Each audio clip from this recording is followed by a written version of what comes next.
नमस्कार रसिक श्रोते हो नमस्कार. कथाकथन चॅनलतर्फे मी विजय चंद्रकांत मामिने आपणा सर्वांचं स्वागत करतोय. मित्रांनो, माझ्या समर्पिता या कथेला आपण सगळ्यांनी जो उत्स्फूर्त प्रतिसाद दिला त्याबद्दल अत्यंत आभारी आहे. या कथेला एका दिवसात 146 व्ह्यूज मिळाले. अत्यंत आभारी आहे. आज मी तुमच्यासमोर प्रवराकाठची माणसं ह्या चंद्रकांत महामेने यांनी लिहिलेल्या पुस्तकातली एक कथा आपल्यासमोर सादर करतोय. या पुस्तकाला महाराष्ट्र शासनाचा उत्कृष्ट पुरस्कार प्राप्त झालेला आहे. ही एक ग्रामीण कथा आहे. ग्रामीण भागातल्या व्यक्तींचं व्यक्तिचित्रण या पुस्तकात आहे. त्याच्यातली एक कथा मी आपणासमोर सादर करतोय. कथेचं नाव आहे मदनाचा पेच. चला तर मित्रांनो, कथेला सुरुवात करूया. त्यापूर्वी आपल्याला एक आग्रहाची विनंती आहे. माझ्या कथाकथन या चॅनलला आपण सबस्क्राईब करा, शेअर करा आणि सूचना किंवा आपलं प्रतिक्रिया जरूर द्यावा. त्याचं स्वागतच होईल. धन्यवाद. चला तर सुरुवात करूया आपल्या कथेला.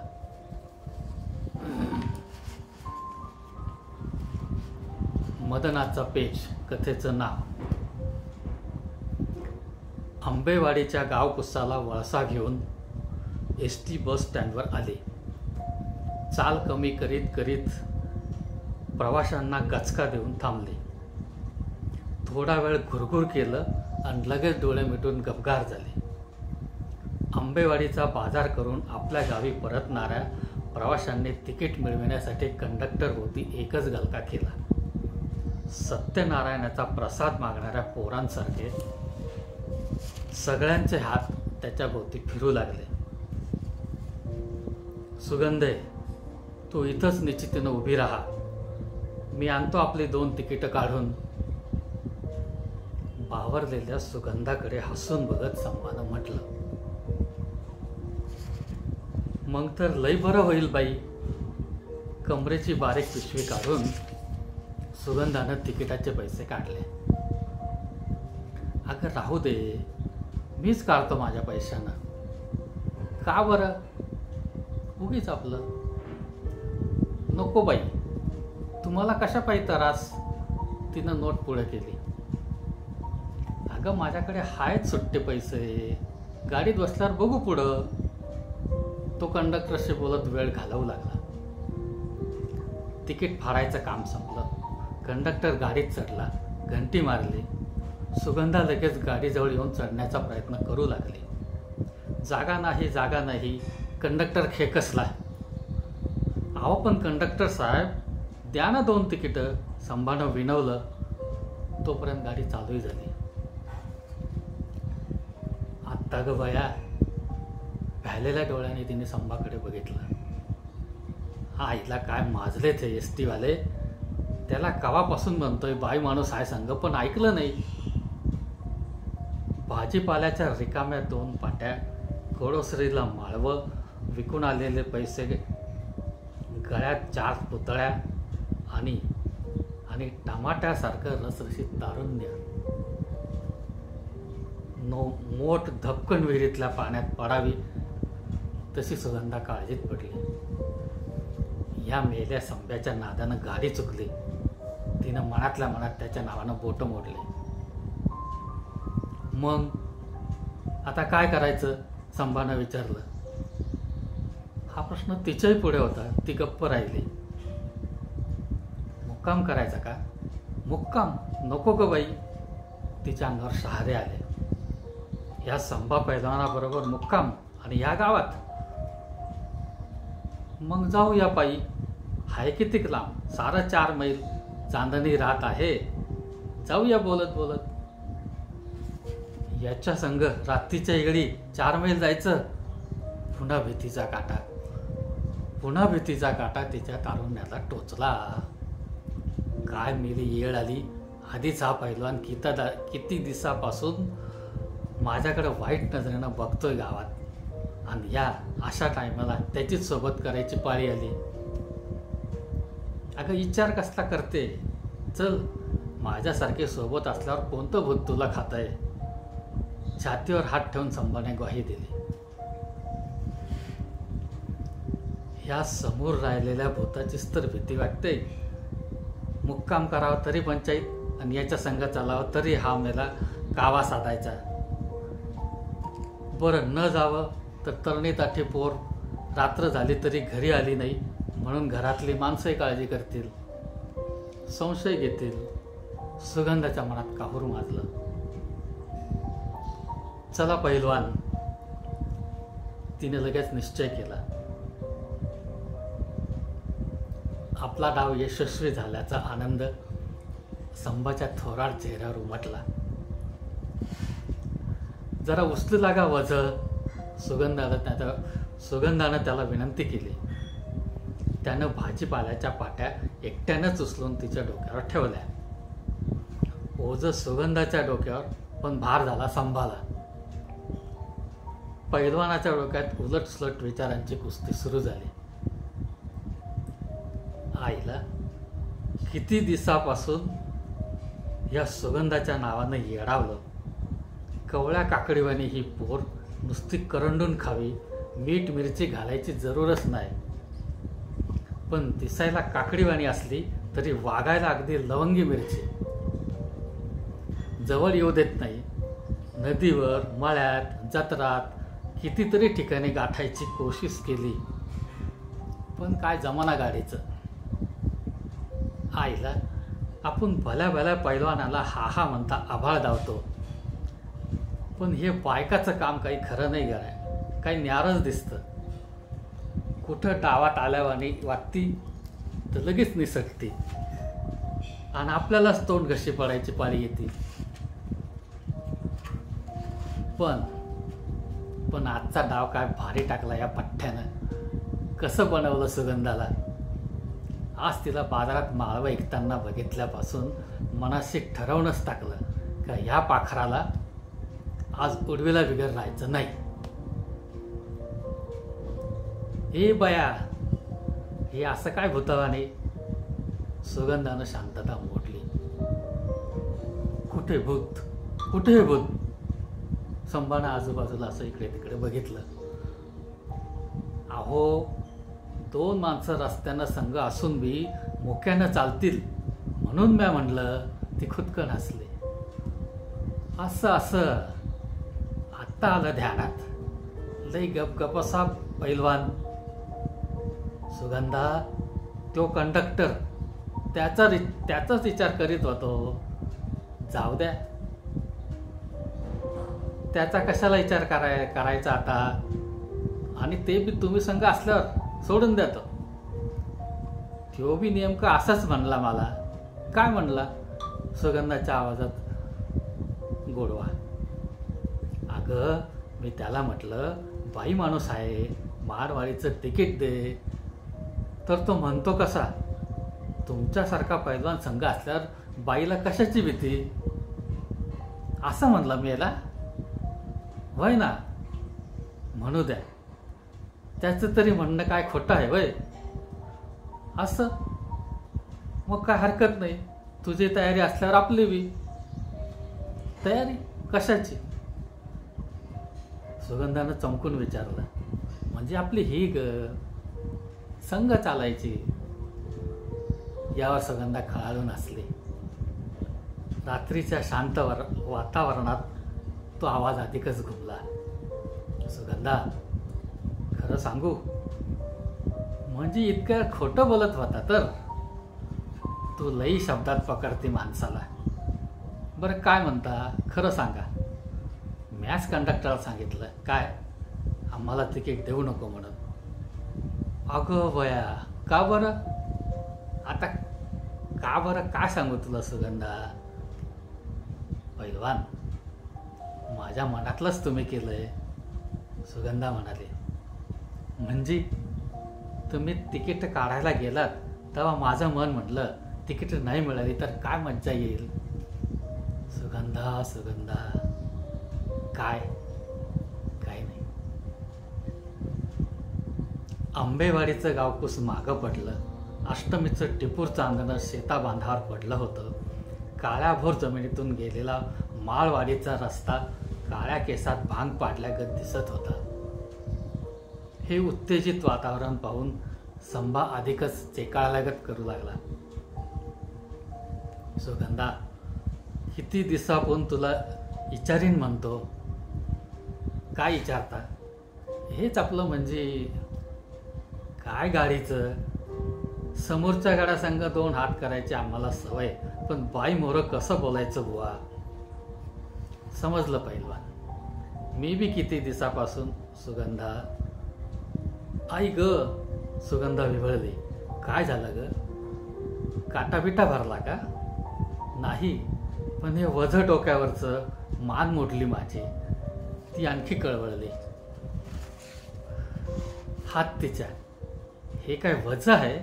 तुला बी डोक्यावर घेतो आणि त्या वझाला बी. संभा पैलवान म्हणतात मला.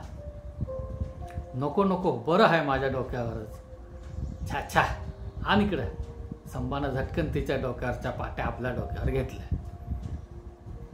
सुगंधा चांदण्यासारखी हसली. संभाच्या काळजाला ते हसू गुदगुद्या करू लागलं. पाट्याखालचं डोकं सुगंधाच्या तारुण्याभोवती घिरट्या घालू लागलं. 4 मैलाचा रस्ता, त्यातला अर्धा मैल तर गेला. इतक्या दिवसानं हा मदनाचा पैलवान आपल्या डावात सापडला. या 4 मैलाच्या रस्त्यात ही कुस्ती आपण जिंकलीच पाहिजे बरं. आणि तिची बी इच्छा दिसती, म्हणून ती म्हटली तिकीटं मिळाली नाहीत ते बरं झालं. संभाचं रक्त गरम झालं.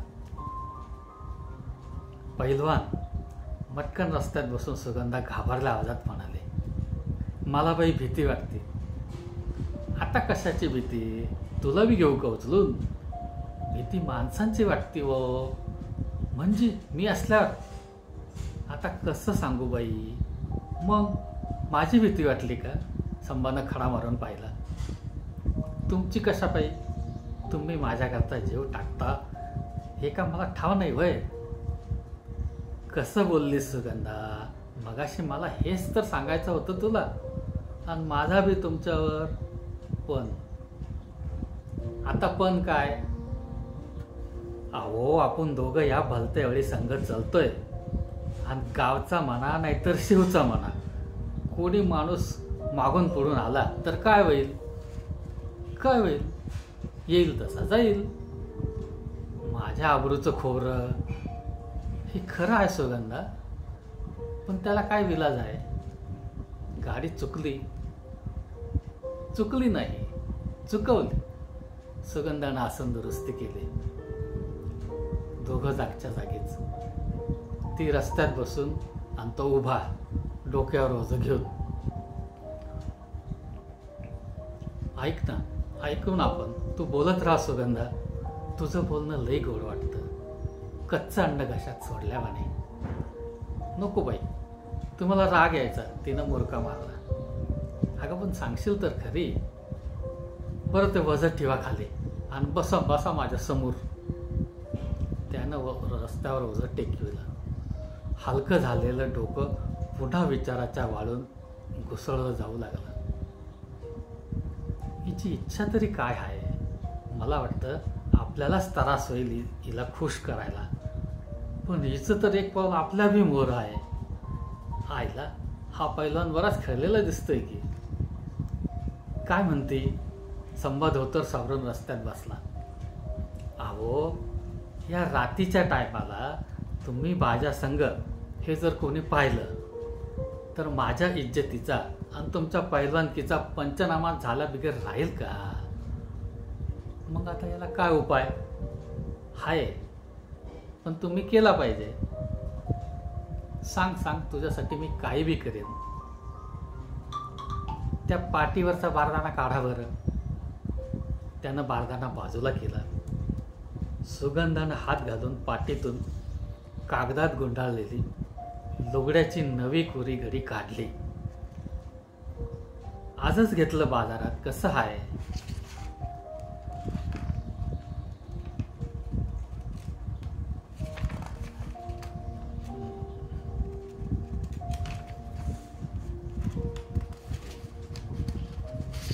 आजच घेतलंय बाजारात, कसं आहे? कसं बी असलं तरी तुझ्या अंगावर लय मस्त दिसतंय. मस्त दिसेलच. माझं असू द्या हो, तुमच्या अंगावर कसं दिसल? माझ्या? पैलवान हातभर मागं सरकला. वय, तुम्ही हे नेसा, माळवाडी जवळ आली का उतरून ठेवा परत पाटीत. अगं पण मी गडी माणूस, तशात पैलवान. म्हणूनच म्हणते, तुमच्या अंगावर लुगडं बघून संशय यायचा नाही कुणाला. आयडिया झक्क आहे, पण म्या लुगडं नेसायचं? छा, नाही जमायचं. मग मी जाते माघारी आंबेवाडीला. माझ्या मावशीच्या घरी राहीन रातभर. तुम्ही माझ्या घरी निरोप सांगा तेवढा, म्हणजे झालं. सुगंधा उठायला लागली. आता मोठी पंचायत झाली. हे पाखरू एकदा निसटल्यावर मग कशाला या जन्मात हाती लागतं? इतक्या दिवसातून आज चानस आला, तो सोडायचा? बर, नेसतो मी लुगडं, तूच नेसव. आपल्याला काय जमायचं नाही. सुगंधानं संभाला धोत्रावरूनच लुगडं नेसवलं. 9वारी लुगडं 5वारी पातळासारखं बिनकासोट्याचं. डोक्यावरून पदर दिला आणि त्याच्यावर 2 पाट्याचं ओझं. 2 बायका रस्ता तुडवू लागलाय. सुगंधाला असं आवरत नव्हतं, पण ती मोठ्या मुश्किलीनं दाबून धरीत होती. संभाला त्या लुगड्यात चालता अवघड जात होतं. पायात घोटाळणारं लुगडं, डोक्यावर ओझं आणि आपलं अर्धान शरीर. तुमच्या वाणी अर्धान बाई बघून माणसंच काय, पण भूतबी पळून जातील संभाजीराव. सुगंधा, हे सारं तुझ्यासाठी करतो मी. भय ना, तुमचा माझ्यावर जीव जडला म्हणूनच ना. मैलभर रस्ता मागं पडला. 3 मैल राहिले. आता ह्या मैलातच सुगंधाचा सुगंध घेतला पाहिजे. रानातली वस्ती बी दिसत नाही. ती बी फुटाण्यावाणी ताडताड उडते, म्हणजे खुश दिसते. आपण काही बी केलं तरी नाही म्हणायची नाही. पायात लुगड्याचा आणि डोक्यात हा घोळ अडकला, पण आपण तिच्या अंगावर हात टाकायचो आणि ती नाही म्हणली तर? तिनं आपला हात झटकून टाकला तर? छा, तसं काय करते म्हणा. ती खुशीत दिसती. आपण तशी घाई नाही करू. तिच्या कलानं घ्यावा. खुशीत सगळं झालं तर त्याची मजा. चालता संभाचं धूळ एकाएकी रस्त्यात आदळलं. अगं बया, काय झालं वो? सुगंधानं पाटीतून खाली पडलेलं माळवं भरीत विचारलं. हे तुझं लुगडं वाहनात अडकलं. धूळ टाकीत तो उठला. अनपेक्षितपणे डाव उलटून जमिनीवर पाठ लागावी तसा तो पडला होता. डोक्यावर ओझं घेऊन पुन्हा रपेट सुरू झाले. आज कुणीकडे गेलं होतं पैलवान? बोलणं चालू ठेवायला विषय पाहिजे म्हणून तिने विचारलं. काल जत्रा होती नामपूरची. कुस्त्या होत्यात ना तिथं? मग मारली का कुस्ती? मारली का म्हणजे? पैजेचं कडे जिंकून आलं सुगंधा. आपला आवडता विषय काढला म्हणून संभा खुशीत आला. आपल्या मर्दुमिकीनं सुगंधा खुश होईल. आणि मग पैजेचं कडे जिंकलं? कोणी लावली होती पैज? त्या नामपूरच्या गावकऱ्यांनी. तिथला एक पैलवान आहे ना, हनुमंत्या डुकरे, त्याला लई गर्व झाला होता. असं मग तुम्ही जिंकली म्हणायची पैज. कमाल आहे तुमची. घरी चला, मी पंचारीतून ववाळते तुम्हाला. सुगंधानं तोंड भरून कौतुक केलं. असं संभाच्या अंगावरून मोरपीस फिरवल्यागत झालं. असा घोळलात तेव्हा हनुमंत्या सुगंधे, तसा गडी दमदार. पण मी बी काय कमी आहे? गेली कित्येक वर्ष तालीम मेहनत करतो, ते काय उगच? लुगड्यातला पैलवान तालमीत जोर बैठका कसा काढेल हे चित्र सुगंधाने डोळ्यासमोर आणलं. खरं आहे, माझं बी लक्ष आहेच तुमच्याकडं, सुगंधा म्हणाली. त्यानं मला अगोदर खाली घेतला. म्हणलं हनुमंत्या जातो कुठं, राहिलो आणि असा डाव मारला का लगेच गडी चित. टाळ्यांचा निस्ता कडकडाट झाला. सुगंधे, तुम्ही हायच तसे जातीवंत पैलवान. अगं बक्षिसाचं कडं तर मिळालंच, पण लोकांनी बी खुशीनं मला पैसे दिलं. संभातला पैलवान पूर्णपणे जागा झाला. का हो संभाजीराव, ते हिंद केसरी का काय म्हणतात, त्याच्याशी कुस्ती का नाही खेळत तुम्ही? होणार, एक दिवस मी बी हिंद केसरी होणार. वाच बाई, मला बी लई बरं वाटेल. तू म्हणते म्हणून तर नक्कीच होणार. ते कसं का व्हायचं पण? अगोदर जिल्हा केसरी, मग महाराष्ट्र केसरी आणि हिंद केसरी अशा पायऱ्या असतात. पण तुम्ही एकदम उडी मारून पहिल्या पायरीवरून का नाही जात? तशी तयारी करावी लागेल सुगंधा. मग करा ना संभाजीराव माझ्यासाठी. सुगंधा आता लाडी बोलू लागली. करीन, तुझ्या जीवा खातर मी ऑलिम्पिक मध्ये बी कुस्ती जिंकीन. ऑलिम्पिक म्हणजे? संभानं ऑलिम्पिक म्हणजे काय हे सविस्तरपणे समजून सांगितलं. संभाजीराव, तुम्ही आणि कुठं पुस्तक केलंय हो? अगं 1 का 2 किती सांगू तुला? सगळ्या सांगा. आपल्या माणसाची बहादरी ऐकायला आम्हा बायकांना किती आवडतं हे तुम्हाला काय ठाऊक? जिलेबीच्या वेटोळ्यासारखे गोड शब्द लाडिकतेच्या पाकातून संभाच्या कानाच्या थाळीत पडले.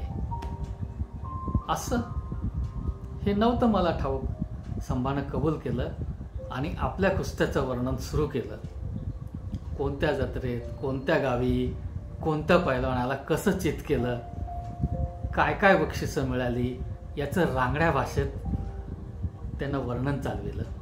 थोडंसं खरं, बरंचसं खोटं. सुगंधानं अधूनमधून, अगं बाई असं, कमाल आहे तुमची, या शब्दांचे फटाकडे वाजवून संभाला तेजाळून टाकलं.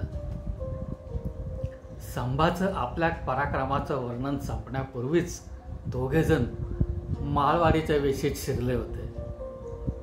हात तिच्या आयला, गाव तर आलं बी. पैलवानकीचं वर्णन थांबवून संभा भानावर आला. संभाजीराव, सुगंधानं ठेक्यात सुनावलं, इतक्या कुस्त्या तुम्ही जिंकल्या की त्या सांगता गाव कवा आलं ते बी कळलं नाही. चांगला टाइम गेला माझा. द्या ते वझं आणि व्हा तुम्ही मोर, माझं घर आलंय बघा. तिनं पाट्या स्वतःच्या डोक्यावर घेतल्या आणि ती चालू लागली. हे लुगडं सुगंधा. बराबर लुगडं सोडत तो हलक्या आवाजात ओरडला. टाका पाटीत. ती थांबली आणि पाटीत लुगडं पडल्याबरोबर सुगंधा चालू लागली. संभा पैलवान वेशीत उभा राहिला. 4 मैल ओझं वाहून डोकं, बडबड करून तोंड आणि लुगडं नेसल्यानं सारं शरीर अवघडून गेलं होतं. चिडीस आलेला पैलवानागत तो स्वतःवरच चिरकला. आईला, एवढ्या कुस्त्या त्या जिंकल्या, पण आत्ताची कुस्ती तर सुगंधीनंच जिंकली. कालच्या जत्रात पैजेचं कडं मिळालं, पण ह्या बांगडीच्या नादानं हमाल बनलो आणि नाच्या पोरागत लुगडं नेसलो आपण कुशाल. धन्यवाद मित्रांनो. कथेला अभिप्राय द्यावा ही नम्र विनंती. धन्यवाद.